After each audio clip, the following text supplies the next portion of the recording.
En règle générale, un très bon acteur donnera tout ce qu'il a, qu'importe le projet. Et parfois, c'est justement ça le problème. Salut les amis, j'espère que vous allez bien, que vous êtes en pleine forme et que vous êtes confortablement installés pour cette nouvelle vidéo. D'ailleurs, pendant que je vous tiens, est-ce que ça vous dérange ce genre d'intro? Dites-le moi parce que j'ai reçu ce commentaire. Donc, si vous êtes nombreux à être dérangés par le fait que je vous dise salut tout le monde, vous allez bien, pleine forme, tout ça, si ça vous dérange, dites-le. Si vous êtes plus de 20 à 25 à me sortir ce genre de commentaires, promis, je changerai d'introduction, j'en proposerai une autre, plus courte, j'imagine. Je pense que beaucoup d'entre vous, vous aimez bien quand ça va directement au fait. Je suis à l'écoute, donc c'est pour ça, si ça vous dérange, pas de problème. Si vous osiez pas le dire, il faut pas hésiter. N'hésitez pas à me reprendre sur ce qui vous dérange le plus chez moi. Je sais que je parle vite pour certains, et encore, dites-vous que je me contrôle parce que quand je me réécoute, parce que ça m'arrive généralement, je réécoute mes vidéos d'il y a un an, quand je vois qu'une vidéo vient de fêter les 1 an, je l'écoute pour voir à peu près si ma vision du monde a changé, si j'ai évolué. Moi je veux vraiment être au taquet sur mon évolution personnelle, et parce que j'ai pris tellement de retard, donc j'essaye un petit peu de retravailler ce qui déconne chez moi, et croyez-moi c'est très dur. En tout cas, quand je me réécoute, sachez-le, si pour vous je parle vite, eh bien sachez que je m'écoute en x2, vous vous rendez compte? J'ai l'habitude d'écouter le gros des vidéos, des podcasts, tout ça, j'écoute tout le temps en x2 parce que je retiens mieux, ça m'oblige à me concentrer, et j'ai perdu l'habitude, mine de rien, d'écouter des contenus qui parlent doucement. Je peux plus regarder la télé parce que ça va pas assez vite, parce que les mecs parlent trop doucement. Donc les émissions culturelles, j'ai beaucoup de mal à la télé, donc je suis obligé, enfin, de toute façon je regarde plus la télé, c'est vrai, mais quand je tombe des fois sur des émissions, je décroche vite, parce que j'aime bien quand ça va vite, quand on va au concret, et c'est ma façon de faire, c'est mon style, et j'admets que, pour votre anecdote personnelle, j'écoute la plupart des vidéos en x2, même les miennes. Donc, et d'ailleurs, je vous invite à le faire, parce que écouter en x2, ça vous oblige à réfléchir plus vite. J'avais entendu ça dans un podcast, justement, c'est même la raison pour laquelle j'ai écouté en x2, c'est une de mes motivations, a priori, effectivement, écouter en x2, ça stimule le cerveau, et ça permet de mieux retenir, de cogiter un peu plus, de réfléchir plus vite, et pour moi ça marche. Je remarque que je suis un peu plus au taquet depuis que j'écoute rapidement, donc c'est un truc que je vous partage, un petit tuyau. N'hésitez pas à écouter vos vidéos rapidement, parce que ça peut potentiellement aider à, à ce que votre cerveau soit, plus réactif. Et vraiment, quand je lance une vidéo en x1, je peux plus. En fait, je peux plus. Je suis obligé d'accélérer tout, sauf les bandes annonces, les films, tout ça, mais quand il y a une analyse, quand il y a un podcast, quand il y a un documentaire, je mets en x1, 1.5 ou alors x2, parce que sinon, je décroche. Bon, voilà, c'est... Bon, excusez-moi pour la petite aparté, en tout cas voilà, dans cette vidéo je vais parler de 10 films où on a vu des grands acteurs s'investir pour rien, ou alors pour pas grand chose, parce que combien de fois on a vu des grands acteurs cachetonnés dans des films, vraiment qui ne les méritaient pas. J'ai revu dernièrement Mickey 17, et ça m'a fait mal au cœur parce que j'adore Robert Pattinson, et je sais que ça choque certains qu'un gars comme moi puisse aimer Pattinson, parce que, au risque de vous déranger, Pattinson est un bon acteur. Je sais que la plupart d'entre vous, vous gardez l'image de Twilight, tout ça, mais il a grandi, Pattinson, il a fait autre chose, il a eu d'autres projets, et c'est un des acteurs, c'est un acteur beau gosse qui a su se mettre de côté, qui a su, s'effacer pour mettre d'autres acteurs plus jeunes en valeur, en avant. Et c'est tout à son honneur, aussi bien artistiquement qu'humainement. Et un truc qui est marquant chez Pattinson, c'est sa capacité à changer d'accent, parce que je l'écoute régulièrement en interview et dans les films où il joue en VO. Enfin, je regarde des films de lui en VO, et je m'aperçois que généralement il change d'accent. Il a un accent particulier pour The Lighthouse, il a un accent particulier pour The Batman, il a un accent pour Mickey 17, il a un accent dans le film de Miyazaki, là, Le Héron, ou je sais pas quoi. Oui, il a doublé le héron en version américaine, anglaise, et en interview, on s'aperçoit que c'est une autre personne. Quand vous voyez Robert Pattinson parler en interview, c'est pas du tout le même mec que dans les films. Il sait vraiment, incarner les personnages qu'il incarne, simplement. Et ça m'a fait mal de le voir dans Mickey 17, parce que Mickey 17 est un film vraiment mauvais, c'est un des pires films de 2025 pour moi, un des films les plus abrutissants et infantilisants que j'ai vu. Pas autant que Superman, mais pas loin, et vraiment, ce film m'a fait beaucoup de mal, parce que j'espérais beaucoup de Mickey 17 et du réalisateur. Pour rappel, le réalisateur de Mickey 17, c'est Bong Joon-ho, donc le mec qui a fait Parasite, et passer de Parasite à Mickey 17, c'est comme passer des 24 heures du Mans au karting, quoi. C'est vraiment douloureux, et c'est pas la première fois que je vois un grand acteur s'investir dans des projets vraiment foireux, quoi. Alors en soi, la perf de Pattinson, elle est raccord avec l'univers, parce qu'il cabotine un petit peu, pour certains c'était du cabotinage, mais en fait il était pleinement raccord avec l'univers, avec l'ambiance, et d'autant plus qu'il joue plusieurs Pattinson, et dont 2 vraiment ambivalents, qui n'ont rien à voir. Je trouve que Pattinson était très bon, et ce projet-là par contre, c'était compliqué, quoi. D'ailleurs, plus personne ne parle de Mickey 17, tout le monde l'a oublié, à peine une semaine après, tout le monde l'a... Je veux dire, on l'a effacé de notre mémoire à juste titre, et c'est dommage, parce qu'il y avait un gros potentiel.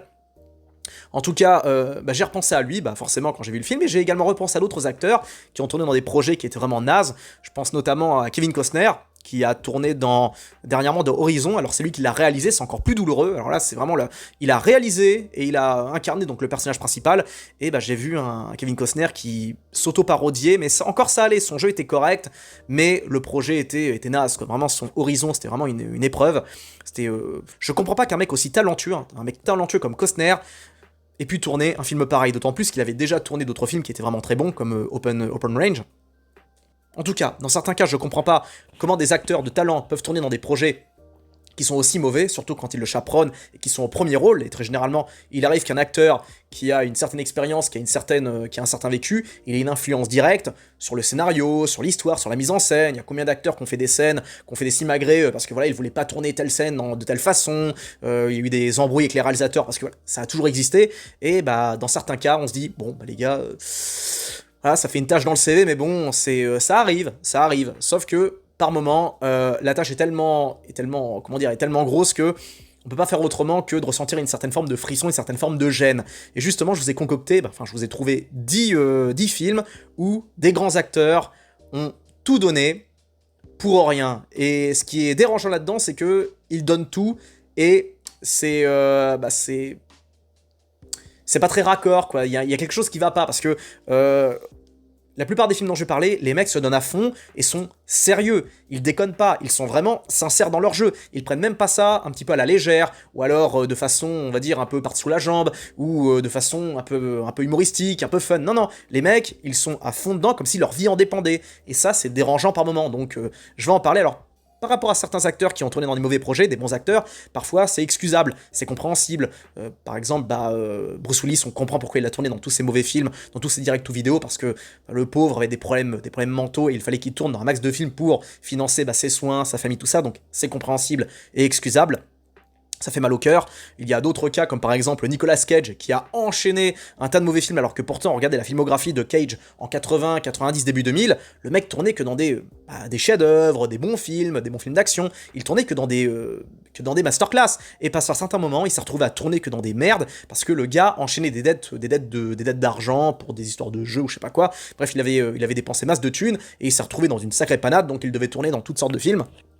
Là aussi, c'est compréhensible. Mais par contre, pour d'autres, on se dit, ouais, les mecs, ils ont cru au projet, ils ont tout donné, pour au final, un résultat, plutôt... Enfin, c'est compliqué, quoi. Bref, on en parle, excusez-moi pour cette longue intro, je voulais être rapide, et finalement, c'était une des intros les plus longues que j'ai faites dernièrement, pour un top 10, donc c'est parti. Je compte sur vous pour me donner votre avis dans les commentaires, parce que j'imagine que vous pensez, vous aussi, à des bons acteurs qui vous ont déçus, ou du moins qui vous ont dérangé, parce qu'ils ont tourné dans des films vraiment nazes. On en parle dans les commentaires, vous me direz, parce que je ferai d'autres vidéos dans ce genre-là, je pense, parce que j'en ai sorti 10, mais j'en ai vu d'autres, beaucoup, enfin trop même, trop de bons acteurs qui ont tourné dans des projets que eux-mêmes, je pense, essaieraient d'oublier.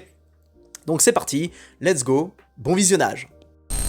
En 10ème position, j'y ai mis Predators, avec Adrien Brody dans le premier rôle. Alors en soi, c'est pas la première fois qu'on a vu Adrien Brody dans un film d'action, dans un film d'aventure, rappelez-vous, en 2005 avec King Kong. Un film dans lequel il était bon, crédible, en fait je sais pas si Adrien Brody a été mauvais dans un film, le mec a toujours été bon, qu'importe le projet, et il a justement été bon dans ce Predators, qui était... Ouais, moi je pense que vraiment, Alien, Predator, il faut arrêter. On l'a vu dernièrement avec la série Alien Earth, je le voyais venir à des kilomètres, je pense que c'est bon. Il faut faire le deuil de ces licences, il faut les laisser tranquilles, les laisser mourir, tout simplement. On va garder les bons volets, hein, les premiers Aliens, le premier Predator, et on va tâcher d'oublier la suite. Hein. Tout n'était pas mauvais, mais tout n'était pas génial non plus. Et je pense qu'il faut arrêter de recycler sans arrêt des licences qui nous ont fait rêver, qui nous ont fait cauchemarder dans les années 80, 70, 90, qu'on les laisse tranquilles et qu'on invente de nouvelles licences, qu'on invente de nouveaux projets. Ce serait peut-être pas trop, je pense qu'il y a encore moyen de produire des trucs assez intéressants et pertinents, donc qu'on arrête avec Predator, Terminator, qu'on les laisse mourir en paix, et qu'on arrête d'exploiter le cadavre et le filon, parce que j'ai l'impression malheureusement que c'est pas fini, ils proposent encore d'autres Predators. Alien, même chose, Fede Alvarez va réaliser un nouveau Predator pour 2025, enfin il est actuellement, je crois, en cours de réalisation, donc c'est pas fini, et c'est ça le problème. En tout cas, en 2010, on a vu ce Predators, un film qui était censé relancer la licence. Alors à chaque fois c'est toujours la même chose, quoi. On veut relancer la licence, on veut réanimer la licence. On l'a vu avec Predators, celui-là, encore celui-là, enfin avec Prey, qui n'était pas mauvais, mais bon, c'était pas non plus le chef-d'œuvre du siècle. En tout cas, à chaque fois on essaye sans arrêt de ressusciter la licence, et je pense qu'à l'époque, Adrien Brody, il y a cru. Il a voulu se faire un petit peu, voilà, un King Kong bis où il débarque en mode voilà, bien musclé, bien sec. Il a une bonne shape, hein, de base, hein, Adrien Brody. Il est bien gaulé, grand, bien taillé, vif, sec. Très bon physique, et là il a voulu faire son film d'action, son coming out, comment dire, actioners pour l'époque. Parce qu'Adrien Brody jusque-là a tourné que dans des films indépendants, à part King Kong bien sûr, que dans des films on va dire un peu intellectuels, un peu cérébral, traumatisants comme Le Pianiste. Enfin c'est un gars qui est connu même encore maintenant pour tourner dans des projets qui sont on va dire, réservés à un public cible, dans le bon sens du terme, quoique on peut pas dire dans le mauvais ou dans le bon sens, mais vous m'avez compris. En tout cas, c'était particulier de le voir là-dedans, et c'était un petit peu dérangeant parce que le film était mauvais. Tout n'était pas mauvais, il y avait des bonnes scènes d'action, parfois des moments un peu lunaires, mais bon, évidemment, je ne parle même pas du nombre incalculable de scènes en mode fanservice pour rappeler, regardez, référence au premier film, regardez, vous avez vu, on a pensé à vous les fans. Ça, pareil, je ne supporte plus, je ne supporte plus le fanservice, qu'on arrête avec ça. On n'est pas con, on n'est pas débile, on a bien compris que vous voulez agiter un petit griri en mode, oh les gars, vous avez vu, hey, les fans de la première heure, on est là, on pense à vous. C'est bon, on n'a pas besoin, donc c'est qu'on arrête avec le fanservice, pitié. S'il vous plaît, arrêtez avec ça. Je comprends même pas qu'on continue encore tellement c'est has-been comme concept. En tout cas, Brody était bon. Il s'est bien sculpté. Il est intense dans son jeu. On a vraiment l'impression de voir un soldat d'élite. Il a pris tous les... Après, j'en sais rien. Je sais pas à quoi ressemble un soldat d'élite en vrai, quoi. J'en ai vu qu'au cinéma, mais en tout cas... Il avait l'air crédible, il était crédible dans son rôle. Sauf que le film, bon, même si, encore une fois, tout n'est pas mauvais, mais ça reste un film de série B, quoi. Et un peu de décalage, un peu de fun, ça aurait pas été de trop. Et en tout cas, j'ai été, un peu désarçonné de le voir lui là-dedans, quoi. Adrien Brody, quoi. J'aurais plus vu, je sais pas, un Gérard Butler ou un gars comme ça, mais pas Adrien Brody. Et si encore le film avait été vraiment inoubliable, ça aurait été cool, sauf que Predators était un film d'action générique qui voulait vaguement revisiter, l'univers, le lore de Predator. Et encore une fois, c'était cool l'idée d'envoyer des mecs dans le monde de Predator avec, on découvre de nouvelles créatures, de nouveaux monstres, c'était intéressant. Mais bon, fallait essayer, fallait bien tenter, mais Adrien Brody pour ça, je sais pas, c'était le meilleur bail. Je sais pas si Adrien Brody regrette d'avoir tourné ce film, parce que je sais par exemple que John Malkovich, il désavoue complètement les ailes de l'enfer dans lequel il a tourné, où il jouait Cyrus le virus. Alors que pourtant il était génial. Le mec il désavoue complètement ce film, alors que c'est sans aucun doute un des films d'action les mieux réussis de tous les temps. Et je suis sérieux quand je dis ça, je suis premier degré. C'est le meilleur film d'action des années 90, oui, et c'est même un des meilleurs films d'action que j'ai jamais vu. Il peut paraître un petit peu un tantinet nanardesque par moment, encore que ça dépend du point de vue, mais j'estime que ce film il est complet. Il est fun, il est pertinent, il est politiquement incorrect. C'est impossible qu'on puisse faire un aile de l'enfer bis aujourd'hui, tellement il y a des vannes énervées qui feraient, on va dire, qui gêneraient un mec comme Tarantino. C'est vraiment... C'est un petit bijou, Les Ailes de l'Enfer, vous ne laissez pas impressionner par le titre racoleur, par l'affiche, non, c'est vraiment un film d'action décomplexé, avec beaucoup d'humour, et un humour qui s'assume, attention, c'est vraiment un humour vraiment fun, et la version française est excellente, et puis tous les personnages sont géniaux, quoi. Malkovich est fantastique en méchant, avec le mec, il a toujours des punchlines, c'est délirant, c'est un mix entre un film d'action et un cartoon. Si vous avez kiffé Rock, Die Hard 3, Le Dernier Samaritain, et que vous n'avez pas encore vu Les Ailes de l'Enfer, mais foncez, ou alors redonnez-lui une chance. Donc, bref, en tout cas... Pour revenir à Predators, bon, projet compliqué, acting correct de Brody, mais ce film méritait pas un acteur de la trempe de Brody. En 9ème position, j'ai mis The Wicker Man avec Nicolas Cage. Et oui, je sais, c'est tiré sur l'ambulance, sortir Nicolas Cage dans un mauvais film, parce que Nicolas Cage est un bon acteur, tiens, on en parlait dans Les Ailes de l'Enfer, le mec il est bon dans tout, dans le dramatique, dans l'action, dans le dramatique, je dis ça parce que si vous l'avez pas vu dans Joe ou encore dans Pig, vous ratez quelque chose, parce que le mec nous prouve que, du point de vue de l'acting, il est excellent, et il est il sait donner de l'émotion, notamment dans les scènes de silence. Dans les scènes de silence, il a une intensité, il a un regard, c'est un acteur américain, quoi, l'américaine, donc les mecs sont très bons. Et d'ailleurs, RIP, le doubleur de Nicolas Cage qui nous a quitté dernièrement, un des meilleurs doubleurs, on les perd tous, on va les voir tous partir les uns après les autres, c'est une tragédie, parce que ces mecs-là sont de vrais artistes. Trouvez-moi, 5 doubleurs, de notre génération, 5 doubleurs actuels qui arrivent à la cheville des doubleurs qui nous ont qui nous ont transportés dans les années 80-90. Les doubleurs de Bruce Willis, ces mecs-là, quoi. Trouvez-moi 5 doubleurs actuels qui sont de leur niveau. Bref, en tout cas, The Wicker Man avec Nicolas Cage, il est particulier parce que dans ce film, Nicolas Cage donne tout. Alors en soi, il est connu pour tout donner dans ses films, c'est vrai. Sauf que là, il y va à fond la caisse. À la base, The Wicker Man, c'est un film anglais, donc ça c'est un remake, The Wicker Man de 2006. D'ailleurs, c'est un peu une sorte de Midsommar Echo Plus en réalité. J'ai vu Midsommar dernièrement et je suis pas trop accroché, j'avoue que je suis pas spécialement fan d'Ari Aster, je préfère le dire.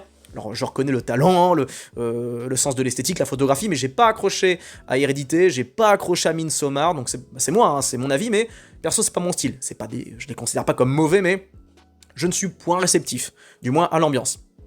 En tout cas, The Wicker Man c'est très drôle, je le vois comme une comédie, tellement la mise en scène est folle, tellement l'histoire est conne, vraiment.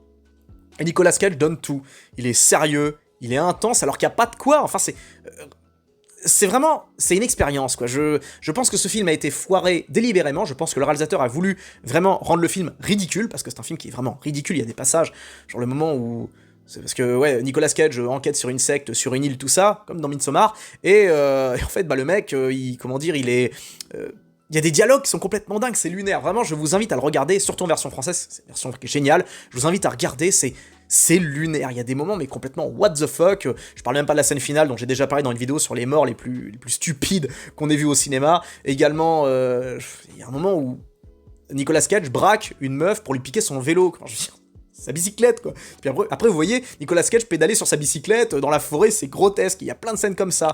Donc c'est particulier, et le truc c'est que Nicolas Cage est un bon acteur, et c'est justement à ce moment-là c'est pour ça que j'en parle, c'est à ce moment-là qu'il est entré dans sa descente aux enfers, où il a tourné que dans des merdes direct to vidéo, des trucs pour enfants, des bails comme ça, alors qu'avant le mec nous avait habitués qu'à des films d'action énervés, des films indépendants, des trucs dans le genre, et là, The Wicker Man, ça a marqué c'est ce qui a contribué au downgrade, on va dire, au niveau de la popularité de Nicolas Cage, parce que à partir de cet instant, on ne voyait plus dans Nicolas Cage un acteur qui choisissait, on va dire, de façon précise tous ses projets avec intelligence. Non, là on a compris qu'il tournait dans un maximum de films pour éponger ses dettes. Là on l'a tous plus ou moins capté. Un jour le mec il tourne que dans des chefs-d'œuvre, ou presque, et puis après il tourne que dans des merdes qui sortent direct ou vidéo, ou qui restent au cinéma une semaine. Vous posez des questions dans ce genre de cas.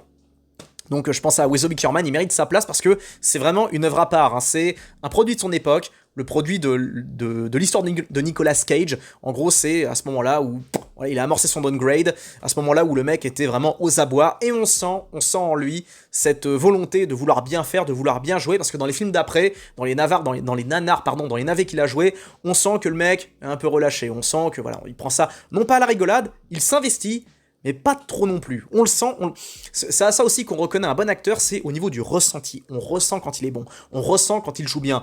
C'est comme pour, petite parenthèse musicale, Kurt Cobain, dans le leader de Nirvana, le regretté Kurt Cobain. Vous avez déjà essayé de traduire ses musiques, ses sons? Ça ne ressemble à rien, ça n'a aucun sens, c'est un enchaînement de conneries, ça ne veut rien dire. Pourtant, on accroche, et pas que les Français, parce que nous on écoute des musiques anglaises, même moi qui parle anglais, je comprends rien en gros des musiques, parce que ça va trop vite, j'ai pas le temps d'analyser, mais j'écoute parce que je kiffe, je me laisse porter par le talent et la mélodie, enfin surtout le talent, et Kurt Cobain était tellement talentueux que, qu'importe ce qu'il disait, ça marchait, il avait une voix tellement torturée, tellement appuyée, il y avait tellement d'âme dans son talent, dans sa voix, que, qu'importe ce qu'il aurait dit, il aurait pu nous réciter une recette de pâte au pesto, on l'aurait écouté, on se serait déplacé, les foules se seraient, bousculées dans ses concerts, tellement le mec est génial, qu'importe ce qu'ils disent. Je crois que la seule musique où il était un peu cohérent, c'est la chanson où il raconte comment il s'est fait cuck dans My Girl, pardon. Donc c'est... le talent, vraiment, ça se ressent, et on sent le talent de Nicolas Cage dans ce Wicker Man, même si le film est vraiment très très mauvais. Bon on ressent son talent, on ressent qu'il a tout donné, et c'est justement ça qui apporte, on va dire, une certaine plus-value à ce film, mais c'est quand même une épreuve à regarder, hein, c'est quand même particulier, et ça reste un mauvais film. Mais c'est un plaisir coupable en mode rigolade, quoi. Vous le matez en rigolant, et ce qui est le plus drôle, c'est que le film est très sérieux, le jeu de Nicolas Cage est très sérieux, mais c'est tellement con que ça en est drôle. En 8ème position, je vais parler d'un film récent, parce que oui, je vais pas parler que des vieux films, Nosferatu, j'ai été, pas choqué, mais dérangé par la prestation de Willem Dafoe, parce que, encore une fois, là aussi, Willem Dafoe joue parfaitement bien, comme toujours, le mec joue très bien, sauf que là, Nosferatu, c'est pas terrible. Au niveau de la photographie, le film est très beau, très propre, mais c'est pas dingue. C'est vraiment, pour moi, le pire film de Robert Eggers. C'est un enchaînement de clichés, un enchaînement de scènes qui n'ont aucun sens. On ressent que Eggers, en fait, j'ai le sentiment qu'il s'en foutait, quoi. Lily Rose Depp est géniale. Pareil, j'aurais pu la mettre dans la liste, hein, parce qu'elle est vraiment très bonne. Et Willem Dafoe est fantastique. En fait, ils sont tous bons, même Aaron Taylor-Johnson, qui a un rôle très baroque, très anglais, très british, excellent. Meilleur que Nicolas Hoult, hein, que je peux pas blairer, vraiment cet acteur je peux pas, je peux pas le supporter, je peux pas voir sa tête, je peux pas le voir en peinture, à part dans des rôles où il joue des ordures, comme dans The Menu par exemple, qui est un véritable chef-d'œuvre que je vous recommande. Il est dispo sur Disney+ pour ceux qui l'ont. C'est très particulier, attention, mais j'ai trouvé ça génial, je m'y attendais pas du tout. En tout cas, j'ai été gêné par la performance de Willem Dafoe parce qu'il donne tout, surtout lui par rapport aux autres, parce que vous connaissez Willem Dafoe, hein, il s'exprime, il hurle, notamment dans les films de Robert Eggers, hein, parce qu'il a tourné dans tous ses films quasiment, notamment dans The Lighthouse qui était génial avec Pattinson, où il était très très bon. Même chose pour The Northman, on voit pas beaucoup, mais sa prestation est inoubliable, où il joue le rôle du bouffon du roi, sauf que là, on s'attendait à ce qu'il ait un rôle à la hauteur du film, sauf que le film se prend très au sérieux, et Dafoe est un peu trop délirant, un peu trop exubérant pour ce type de film, et c'est pour ça que ça crée une espèce c'est étrange, il est super bon, mais le film est mauvais. Désolé, je considère que Nosferatu est mauvais, hein. Esthétiquement, le niveau de la photographie c'est génial, mais il y a trop de lacunes au niveau de l'histoire, il y a trop d'incohérences, il y a trop de stupidité, comme à la fin quand ils doivent aller péter le cercueil pile avant qu'il arrive, alors que les mecs ils avaient 3 jours pour le faire et ils attendent de se bouger les 10 dernières minutes. Enfin, c'est un truc qui rend fou. Tous les personnages ont l'air complètement cons dans ce film, et c'est pour ça que ça me gênait de voir Willem Dafoe là-dedans, parce qu'il était trop bon, j'estime, pour ce projet. En 7ème position, La Momie et la tombe de l'Empereur Dragon, enfin La Momie 3. Brendan Fraser qui nous offre ici sa dernière prestation dans le rôle de Rick O'Connell, son rôle le plus emblématique, un rôle génial. On a tous adoré Rick quand on était jeunes, hein, ceux qui avaient 10 ans à l'époque de La Momie, rappelez-vous, c'était notre héros, l'héros de notre enfance. Il était fantastique, et il a gardé cette vibe dans le 3e volet. Je revoyais le Rick O'Connell du premier et du second. Le second était pas terrible, c'était un bon film d'action, mais le gamin rendait le film assez insupportable. Tim, marre des gosses. Je déteste les enfants au cinéma. Ça ne me dérange pas de voir des gosses au restaurant, dans l'avion, vraiment, j'adore les enfants. De façon légale, mais je ne peux pas les supporter dans les films. Je n'aime pas les gosses dans les films. Pour moi, les gosses doivent être en retrait, ou alors exploités de façon cohérente et intelligente, comme par exemple Cameron Crowe, je crois qu'il s'appelait comme ça, Cameron Bright, je sais plus, dans La peur au ventre, génialissime. Le gamin a fait un super jeu, mais globalement, les gamins dans les films, j'ai beaucoup de mal. 9 fois sur 10, ça me pète les couilles. En tout cas, de quoi je parlais ? Donc La Momie 2, j'estime que le film était un peu plombé par la présence du gosse, et La Momie 3, j'attendais pas grand chose parce qu'on sentait bien que le film était produit un peu à la va-vite, on sentait bien le projet qui popait de nulle part, en mode, parce que le 2 a quand même suivi, enfin il est sorti 2 ans à peine après le 1, ce qui était quand même assez rapide, mais La Momie, l'empereur dragon, je sais pas quoi, on sentait le blockbuster de l'été, conçu comme ça parce qu'il y avait pas grand chose et parce qu'il fallait un petit peu capitaliser sur la licence, parce que... Enfin, on sentait vraiment pas le projet conçu par passion, parce que en plus le réalisateur c'est pas le même, c'est pas Stephen Sommers qui avait réalisé les 2 premiers, c'est Rob Cohen. Voilà, donc le mec il a voulu faire un gros film d'action à la Fast and Furious version La Momie, et c'était de la merde, c'était insupportable, c'était vraiment mauvais. Et Brendan Fraser était très bon, il était excellent, il était génial, sauf que le film est mauvais, donc ça transcende à fond, ça transcende dans le mauvais sens du terme, et c'est ce qui a rendu ce film vraiment pénible à regarder. Pour moi c'était une épreuve au cinéma, je l'avais vu en 2008, hein, je m'en rappelle encore, mais je m'en rappelle dans le mauvais sens du terme.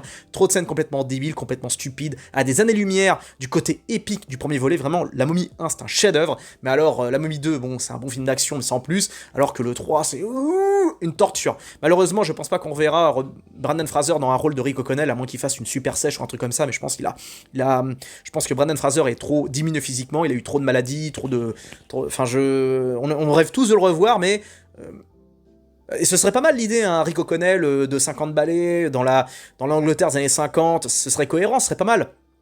Avec non pas La Momie mais un autre truc. Enfin, moi j'ai envie de voir ça, Rick O'Connell vieillissant, mais je sais pas si Brendan Fraser serait dedans à fond. C'est un bon acteur, mais je pense que je sais pas si ce sera un projet vraiment, vraiment top, quoi. À voir, on verra bien. En tout cas, Brendan Fraser c'est un bon acteur, mais c'est comme si, j'essaie de trouver une comparaison. C'est comme si on faisait passer, je sais pas, Stallone, période des premiers Rambo, tout ça, à un film direct tout DVD, un gros nanar de merde, vous savez, que vous avez dans les rayons Easy Cash à 1,50€. C'est vraiment douloureux. Voilà. En 6ème position, j'y ai mis Suicide Squad de David Ayer. Et bien évidemment, je fais référence, enfin quand je parle de bon acteur dans un mauvais film, je pense à Jared Leto. Et oui, désolé les gars, je considère que Jared Leto est un bon acteur. Regardez-le par exemple dans Mr. Nobody, ou encore dans Dallas Buyers Club. Le mec est excellent, il est génial, c'est un bon acteur. Alors oui, je sais, il a joué dans plein de merde, dans Morbius, tout ça. Il s'est parfois un petit peu... Bon, il donnait pas tout ce qu'il avait, mais globalement, c'est un acteur qui est bon. Il a ce truc. Alors bien sûr, c'est pas non plus un Christian Bale ou un mec comme ça, mais il est suffisamment bon pour marquer la rétine, d'autant plus qu'il est hyper beau gosse. C'est un Pussy Slayer. Comment dire Jared Leto, le mec est hyper beau gosse. Et c'est assez rare de trouver un bon acteur qui est en même temps Pussy Slayer. On a par exemple Brad Pitt, qui est un Pussy Slayer, mais qui est excellent en acting. Et en soi, quand vous réfléchissez, des Pussy Slayers vraiment bons, il y en a assez peu. Par exemple, comment il s'appelle, Rob Lowe, il est beau gosse, mais je l'ai pas vraiment vu dans beaucoup de films vraiment transcendants, par rapport à Brad Pitt ou encore Jared Leto. Même Ryan Phillippe, par exemple, qui est lui aussi un Pussy Slayer, je l'ai pas vu dans de grandes prestations, je l'ai pas toujours trouvé génial dans son jeu d'acteur. Il a toujours un jeu monolithique, toujours le même rôle, alors que Jared Leto, il a déjà fait pas mal de transformations physiques, notamment dans Dallas Buyers Club, ou encore le film où il joue le mec qui a buté Paul McCartney, non, je sais plus, un des gars des Beatles, là, l'anti-guerre, comment il s'appelait putain, le boyfriend de Yoko Ono, putain, je me rappelle même plus, quoi, mince, bon, parce que c'est, je me rappelle plus parce que je dois y penser maintenant, c'est l'improvisation, les gars, c'est compliqué, je vais repenser dans 5 minutes. Donc en tout cas, c'est un bon acteur, et au risque de vous choquer, je l'ai trouvé bon dans le rôle du Joker, parce que, attention, ça veut pas dire que je considère meilleur Heath Ledger ou encore Joaquin Phoenix. Du tout, du tout, du tout. C'est un Joker différent, dans un univers différent. Et je trouvais ça original de proposer un Joker un peu gangsta rap, dans ce genre-là. C'était pas mauvais. Le truc, c'est que le film l'emploie de façon assez... On le voit pas beaucoup, on le voit dans des moments un peu bizarres. On sent qu'il s'est éclaté, on sent qu'il a kiffé son jeu. Mais le truc, c'est la mise en scène. Pour certains, ça va être le jeu de Jared Leto. Pour moi, c'est la mise en scène. Et pourtant, c'est David Ayer. Et David Ayer, c'est pas un manche. 2 ans avant Suicide Squad, il tournait Fury, qui est un véritable chef-d'œuvre. Et moi, je pense que c'est la mise en scène. Je pense que après, il a eu des embrouilles, je crois, avec les, je sais pas moi, les producteurs, les mecs de Marvel, ou j'en sais rien, enfin DC, pardon. Et donc, moi, je mets l'échec du film sur le dos de David Ayer et pas les acteurs, qui sont tous pour moi très bons. Le seul personnage qui m'insupportait dans ce film, c'était Margot Robbie, enfin la seule actrice que je trouvais vraiment lourde. C'était elle, je trouvais qu'elle en faisait des tonnes dans sa folie ou je sais pas quoi, elle jouait pas, pas elle dans le rôle d'une folle, quoi, je suis désolé, ça colle pas, parce qu'elle est trop, je sais pas, je trouve qu'elle collait pas du tout dans le rôle d'Harley Quinn. Dans le deuxième volet, je trouvais que ça allait, mais dans celui-là, je n'étais point spécialement fan. En tout cas, je réitère mon opinion impopulaire, je trouve que Jared Leto est un bon Joker. J'ai pas dit très bon, j'ai juste dit bon. Bien sûr, encore une fois, je le redis, à des années-lumière et incomparable avec Heath Ledger et Joaquin Phoenix. C'est incomparable parce qu'on n'est pas dans le même univers, on n'est pas dans le même lore, on n'est pas dans le même système, on n'est pas dans le même délire. Et le délire du Joker, on va dire, un peu terreau, gangsta rap, je trouvais ça sympa. Et je pense que c'est la mise en scène d'ailleurs qui a niqué, on va dire, l'aura de Jared Leto, parce qu'encore une fois, je le répète, c'est un bon acteur. Dallas Buyers Club, quoi d'autre encore, Requiem for a Dream, Mr. Nobody, regardez, vous verrez que ce n'est pas une simple plante verte, c'est pas qu'un Chad qui est là juste pour faire le beau gosse, non, il s'investit, il donne tout ce qu'il a. Vraiment, il a pleuré dans Dallas Buyers Club. Voilà, je me devais de rétablir cette vérité.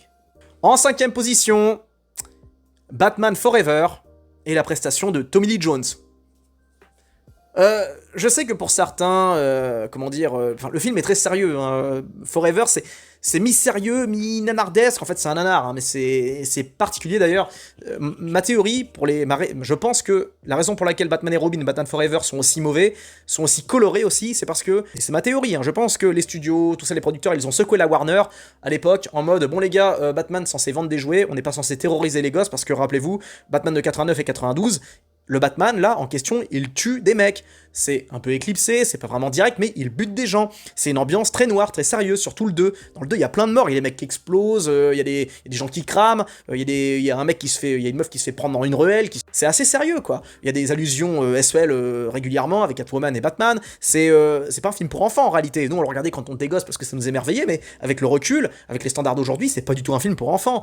Et à l'époque, je pense que les studios ont dû dire, bon, les gars, on va...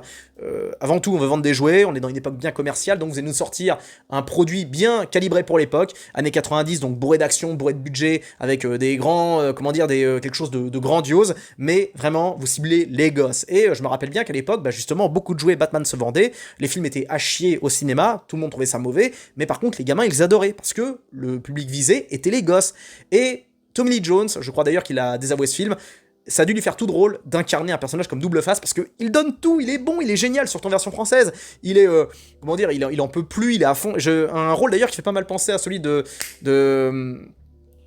comment il s'appelle, Dwight McGlusky dans Tueur Né, où il est génial, où il joue un rôle où il joue un directeur de prison complètement déjanté, complètement, génial, et il a à peu près la même vibe, et c'est à la même époque, de toute façon, ça joue à un an d'écart, ils sont tournés, Tueur Né 94, celui-là 95, donc c'était à peu près dans le même laps de temps, et Tommy Lee Jones donne tout pour le rôle de Double Face, alors que le film est très sérieux, trop sérieux, alors qu'il aurait dû être un peu plus cool, alors il est sérieux tout en étant enfantin, c'est comme une espèce de mauvais rêve, comme une espèce de cauchemar, mais un cauchemar un peu sympathique, vous savez, vous comatez, vous regardez le truc, vous dites attends, par rapport à Batman et Robin qui est un peu plus humoristique justement, il y a plus de vannes, plus d'humour, et donc Tommy Lee Jones ça a dû lui faire bizarre, parce que le mec il tournait que dans des productions, on va dire, des films indés, ou alors des trucs, des films de grands réalisateurs, comme Oliver Stone, il a tourné que pour les grands, et il se retrouve à tourner pour Joel Schumacher, période on va dire, colorée, mi-dark, mi-solennelle, mi complètement cartoonesque.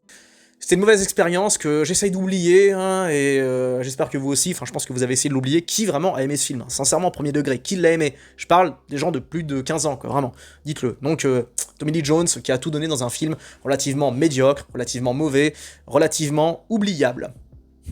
En quatrième position, j'ai sorti Deadpool, Wolverine versus Wolverine, Deadpool et Wolverine, je sais plus. Il faut qu'on parle de la prestation de Hugh Jackman, qui est trop bon pour ce film de merde, car je déteste Deadpool Wolverine. C'est un des pires films que j'ai vu, parce que c'est trop méta, trop Marvel centré, c'est trop délirant, putain, mais on passe de...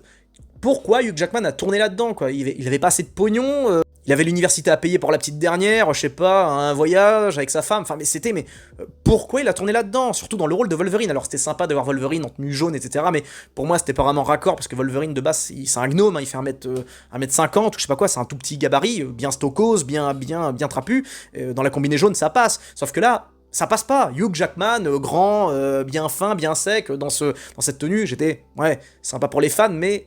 c'est de la merde, parce que on l'avait perdu avec Logan. C'était un arc parfait, finir sur Logan, sur une note dramatique, mature, adulte, c'était parfait. Il n'y avait pas besoin de le ramener, quoi. Et la présence insupportable de Ryan Reynolds, moi j'en peux plus, quoi. Le premier Deadpool, c'était marrant, c'est sympa, mais il en fallait pas plus, il en fallait pas deux. Il y a eu le 2, que tout le monde a oublié, et donc celui-là, dont tout le monde a oublié ce film. Il a fait le milliard de dollars au box-office, je suis d'accord, mais c'est comme pour Oppenheimer ou Barbie. Qui parle encore de ces films? Bon, Barbie, ça fait pas mal parler dernièrement, mais en soi, plus personne n'en parle, parce que c'est des films qui sont nazes, quoi, tout simplement. Et Deadpool vs Wolverine, on retiendra que les scènes d'action, qui sont bien gérées, le générique du début, le passage avec le bus, tout ça, mais c'est tout, parce que le film est mauvais, tout simplement. Trop méta, trop dans des délires marveliens, avec les putains de portes temporelles, ou les autres dimensions, je sais pas quoi, le délire apporté par Hugo Strange, non, c'est, ouais, Doctor Strange, c'était terrible, vraiment, c'était la pire connerie qu'a fait Marvel, l'histoire des portails temporels, c'est d'une facilité scénaristique, mais insultante pour le QI général, et pour le QI de l'humanité. Vraiment, c'était en mode hey, regardez, c'est magique, putain. Donc vraiment, ce Marvel Wolverine, ça m'a torturé, parce que c'était la performance de Ryan Gosling avec ses vieilles blagues de merde, je veux dire, complètement dépassées, complètement has-been. Oh, tu branles mou, c'est ce qui arrive aux super-héros de plus de 50 ans, mais oh, ça, plus la vieille vanne avec est-ce qu'on peut prendre de l'AC? Ah mais attends, faut pas dire ça parce que les studios nous interdisent. Putain, mais ça fait rire que vous, ça fait rire que les studios, ça fait pas rire les gens normaux. On s'en branle de vos vannes en interne, quoi, les vannes de je sais pas moi, d'artistes, d'acteurs, de producteurs, de machin. Pareil, le passage où on voit Ryan Reynolds se faire auditionner par le réalisateur d'Iron Man, enfin mais pénible, sérieux quoi, c'est pas un film, ça c'est un produit littéralement. Parce que Logan c'est un film. Deadpool Wolverine, c'est un produit. Même le premier Deadpool est un film, mais ça, c'est un pur produit, conçu uniquement pour stimuler les bas instincts de la fanbase de Marvel, qui est vraiment pas exigeante, et c'était vraiment douloureux, et Hugh Jackman, malheureusement a tout donné, il était bon dedans, enfin il était sérieux, son Wolverine travaillé, machin, torturé, ok, sauf que non, le film est mauvais, il se veut fun, alors que c'est pas drôle, il y a 2-3 scènes sympas, le coup de la torche, ouais, c'était intéressant, mais à part ça, c'était de la merde, quoi, la méchante, tout le monde l'a oublié, enfin c'est oubliable de chez oubliable, mais par contre j'oublierai pas la performance de Hugh Jackman, qui reste un grand acteur, et j'estime que ce film le méritait en rien, donc voilà, il fallait que j'en parle, place méritée, hein, me dites pas le contraire. En troisième position, alors là, j'avoue que je ne suis pas spécialement d'accord avec moi-même, mais ça transcende beaucoup trop. J'y ai mis Terminator Salvation ou Terminator Renaissance, et la performance un peu trop poussée de Christian Bale, qui ici donne absolument tout. Vraiment, le gars, il joue donc... il joue John Connor, et j'avais l'impression vraiment que c'était John Connor, quoi, dans le sens où je me suis dit, mais Christian Bale, qu'est-ce qui t'arrive là? Tu veux vraiment sauver le monde? Tu veux vraiment... Enfin, il était trop à fond dedans, quoi. Et le film en soi n'est pas mauvais. Terminator Renaissance, quand vous le regardez aujourd'hui, c'est un bon blockbuster, esthétiquement il est magnifique. Sam Worthington est génial parce que c'était son premier vrai rôle, son premier grand rôle au cinéma, et il était génial dans sa prestation. Mais, comment dire, il y a des tas de bonnes idées dans Terminator Salvation, notamment les courses-poursuites, tout ça, mais Christian Bale se donne à fond et trop en fait. Alors il sortait tout juste de The Dark Knight, il a enchaîné les projets, c'est dans ce film justement où il a fait sa gueulante sur un technicien qui passait, c'est assez drôle d'ailleurs, je vous invite à écouter. Enfin je comprends son coup de sang, hein, parce que le mec il est pro, il est même trop pro, parce que on oublie que Christian Bale, c'est un acteur vraiment qui donne tout, littéralement, et donc pour ce film-là, et c'était assez historique de voir un mec s'énerver pour un projet pareil. Mec, tu joues John Connor, tu joues pas Neil Armstrong, ni, je sais pas, Nelson Mandela, quoi, donc relax, quoi, chill, et sauf que non, Christian Bale, c'est un jusqu'au boutiste, et même pour un rôle pareil, il a tout donné, c'est d'ailleurs la seule grosse production un peu grand public dans laquelle on l'a vu jouer, parce que sa version de The Batman, c'est une version un petit peu intellectuelle, un télo, tout ça, donc c'est d'un certain niveau, et dans Terminator, c'est le seul film dans lequel on l'a vu, voilà, on l'a vu dans un film, on va dire, grand public, la dernière fois qu'on l'a vu vraiment dans un film comme ça, c'était dans Thor, Thunder, je sais pas quoi, là, où il jouait un méchant, même là où il était très bon et effrayant, mais c'était... Voilà, c'est plus de 10 ans après, on sent bien qu'il a voulu faire ça pour ses gosses, pour les amuser, mais dans Salvation, voilà, mec, tu donnes trop, quoi, c'est relax, chill, quoi. Alors après, le film se prend au sérieux, mais pas trop non plus, quoi. Il a pas la même vibe que le premier et le deuxième Terminator, c'est un peu dans le délire Livre d'Eli, un petit peu, c'est dans le même genre, sorti à peu près à la même époque. Donc un environnement désertique, esthétiquement bien travaillé. D'ailleurs, Terminator Salvation, par rapport aux standards qui sortent aujourd'hui dans le même genre, c'est un bon film. D'ailleurs, il faudrait qu'on sorte de films post-apocalyptiques. Ça remonte à quand? Le dernier gros film post-apocalyptique qu'on a vu ces dernières années? On n'en a pas eu dans la décennie 2020, je crois, des gros films post-apo. Bon, voilà, en tout cas, Terminator Salvation, bon film, enfin, moyen, juste moyen, surtout quand on compare à Dark Fate et tous les autres, mais prestation complètement hallucinée de Christian Bale, où le mec, vraiment, j'avais l'impression qu'il allait sortir de l'écran pour me choper, pour relier la cause, pour aller me friter contre les machines, quoi. Oh non, moi je suis pro IA, mec, fais pas ça, quoi. Donc, je déconne. Mais voilà, il a tout donné, pour un résultat pas si dingue non plus, quoi. En deuxième position, j'y ai mis un film que vous n'avez sûrement pas vu. Je vais terminer sur 2 films que personne ne connaît, j'imagine. Le Complexe du Castor, réalisé par Jodie Foster. Il faut que je vous parle de la prestation de Mel Gibson. Parce que j'ai vu Le Complexe du Castor en 2011 à sa sortie, je me suis fait chier, vraiment, j'ai pas compris. Et je l'ai vu une deuxième fois, donc dernièrement, j'ai trouvé tout aussi nul. Vraiment, mon avis n'a pas changé d'un iota, et j'ai eu le même ressenti, à savoir un film qui a un bon potentiel. Je m'étais fait porter par la bande-annonce, donc on voit un Mel Gibson qui est en pleine crise de la cinquantaine, qui est déprimé, tout ça machin, et il retrouve, on va dire, une certaine forme de goût à la vie, parce qu'il trouve une espèce de castor en marionnette, et il l'utilise pour parler, vous savez, en mode ventriloque. C'est marrant dans l'idée, quoi, un mec qui retrouve goût à la vie, sauf que Jodie Foster est pas une grande réalisatrice, quoi. C'est le film, mais vous plombe, vous écrase, se veut profond, se veut philosophique, se veut, on va dire, intellectualisant, que non, c'est prétentieux, c'est pas profond, c'est pas spécialement transcendant, alors que pourtant il y avait moyen, et Gibson donne tout, vraiment. Enfin, le mec il est torturé, il est travaillé, on a l'impression qu'il va se foutre en l'air, parce que Gibson est un bon acteur, hein, on a tendance à croire que c'est qu'un acteur de film d'action, mais le mec insuffle un jeu. Regardez-le dans The Patriot, dans le premier Arme Fatale, quand il fait ses yeux là, quand il vient de perdre son fils dans The Patriot, ou quand il va se foutre en l'air dans le premier Arme Fatale, j'ai failli chialer, quoi, tellement il est bon, il est génial, Gibson. Et c'est pas les seuls films dans lesquels il est bon, d'ailleurs, il est bon dans tout ce qu'il a fait, mais là, il donne trop dans un film qui est relativement médiocre. Et Jodie Foster, ça m'étonne d'elle. Moi perso, j'ai toujours trouvé Jodie Foster surcotée, hein, je vous le dis franchement, j'ai jamais trouvé exceptionnel, et même si quand on l'écoute en interview, c'est du caviar, elle parle français, tout ça, mais toujours le même flow, toujours le même rôle, toujours le même ton, enfin, je sais pas, elle me transcende pas tant que ça, et son Complexe du Castor était vraiment mauvais, quoi. C'est pas un mauvais film, et vous attendez qu'il se passe un truc. Vous êtes bon, ok, c'est quoi la suite, c'est quoi la finalité, où est-ce que tu nous emmènes, dans quoi tu nous embarques, est-ce que c'est un film sur la crise de la quarantaine, cinquantaine, est-ce que c'est un film sur les cadres supérieurs de la de la province américaine, est-ce que c'est un film sur je sais pas, sur la rééducation mentale, où est-ce qu'on va, ça veut partir dans tous les sens, alors que pourtant la mise en scène est formelle, mais je sais pas, pas du tout, j'ai pas accroché, pas beaucoup de monde a accroché d'ailleurs, et Gibson a tout donné pour finalement pas grand chose. Et c'est tout ce qu'on retiendra. On retiendra sa prestation, il va jusqu'au bout par rapport à sa marionnette. J'en dirai pas plus, vous verrez bien, pardon, je vous spoil pas, parce que même si c'est mauvais, je spoil rien. Mais voilà, j'ai trouvé sa perf vraiment trop haute par rapport au film qui était relativement bas, quoi. Et enfin, pour terminer, alors là, c'est assez dramatique, et j'y croyais pas avant que je regarde les scènes, justement. J'ai regardé des extraits et waouh, c'était quelque chose. J'ai pas tout regardé, j'ai regardé le début et j'ai vite lâché l'affaire. Tiptoes avec Gary Oldman. Gary Oldman ici joue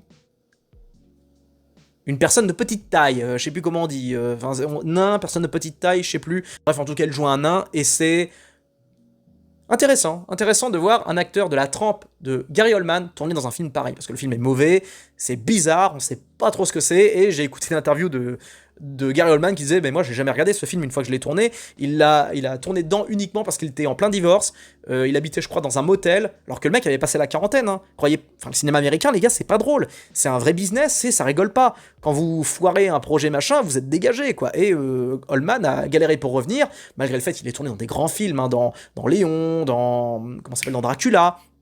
Malgré le fait que ce soit un grand acteur, il s'est retrouvé à 40 balais, divorcé, sans une thune, et il a dû tourner dans le premier projet qu'on lui a proposé, et c'était celui-là, donc Tiptoes, avec Matthew McConaughey d'ailleurs, et ça fait bizarre de le voir en nain, quoi, enfin en personne de petite taille, excusez-moi. Et donc c'est assez marquant, c'est étrange, et c'est un film qui ne le méritait pas, quoi. Gary Oldman, comment on peut imaginer un mec comme lui dans un film pareil, dans un rôle pareil? C'est Gary Oldman, vous l'imaginez, je sais pas, dans un film de Christopher Nolan, dans un film de Denis Villeneuve, vous l'imaginez dans un film d'Oliver Stone, de Scorsese, de mecs, de grands réalisateurs, quoi. Qu'est-ce qu'il fout là-dedans, quoi? Donc ça faisait bizarre, et effectivement, c'est pour ça qu'il méritait, j'estime, sa première place, parce que ouais, un mec comme de la trempe de Gary Oldman, qui est bon dans absolument tout, dans tout ce qu'il fait, vraiment, le mec, il peut aussi bien jouer les sauveurs que les psychopathes. Pour moi, d'ailleurs, les seules prestations dans lesquelles j'ai trouvé vraiment moyen, c'est dans les Batman de Nolan.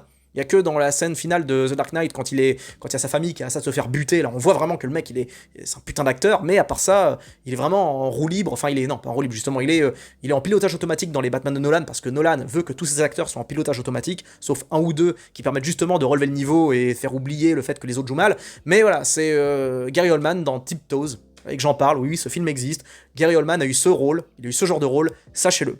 Mais avant de vous quitter, j'ai envie de lâcher un petit bonus quand même, allez, un petit dernier. Astérix Obélix Mission Cléopâtre.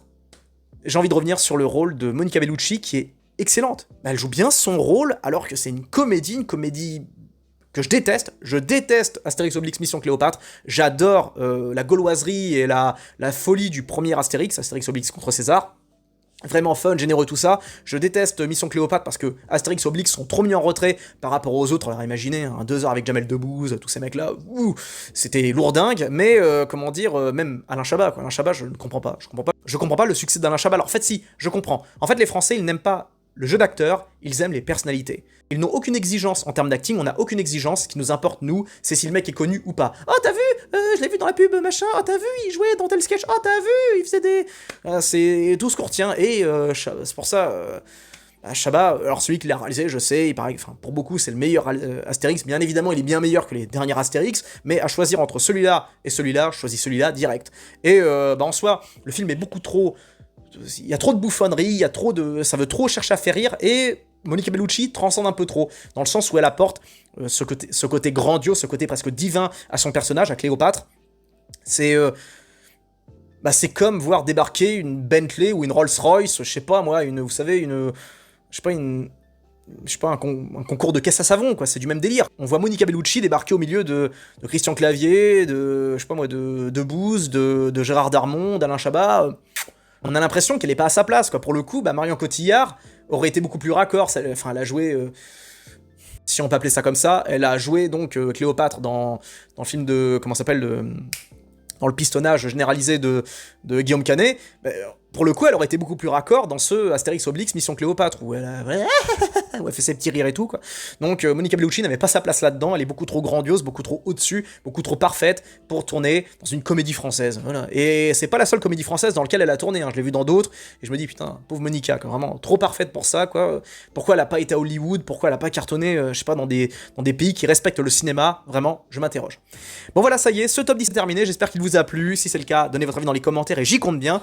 Partagez-moi votre top 10, hein, des grands, enfin non, des mauvais films où on a vu des grands acteurs, il y en a forcément qui vous ont choqué. Prenez bien soin de vous, plein de bisous à tous, ciao.